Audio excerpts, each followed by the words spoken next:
times, even if you have to do it sideways, okay? And these are going to be our three models, Model 1, Model 2, and Model 3.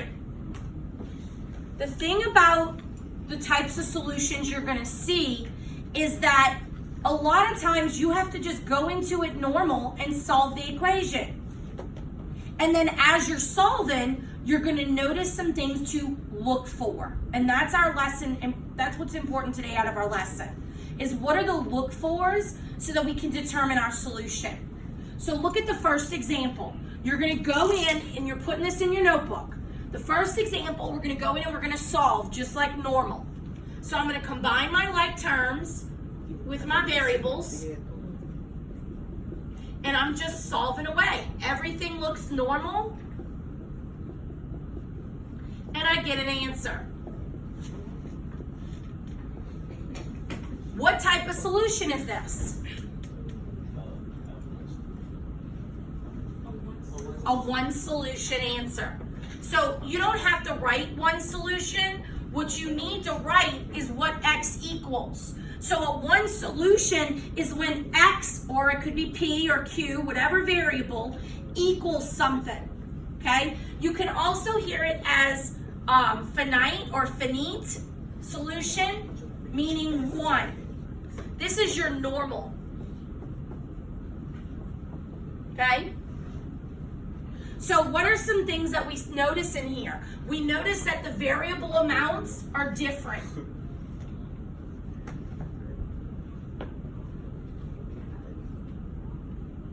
Does everybody see that?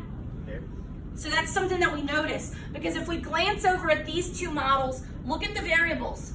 They're the same amount. So the first thing that we notice in the second example is that the variables are the same. So when we go to solve, what happens? What happens? They cancel out. So the x's actually cancel out on this problem. So then I'm left with this. And what do I know about this statement? It's not equal. It's not equal. It is not true. So if that's the case, what type of solution is this? A non-solution. A no solution. I said a non-solution. Same thing. Okay. So I do my third example, and I notice that the variables are the same, No correlation. right? And I go in, and what happens to the x's? The x's cancel as well. And what I'm left with is this. And what is, and I want to put this symbol here too. What do I notice here about this statement? They're equal. This one is a true statement, that they are equal.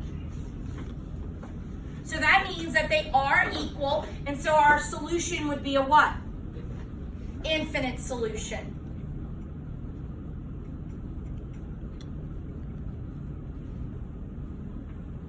Okay, you can stop there.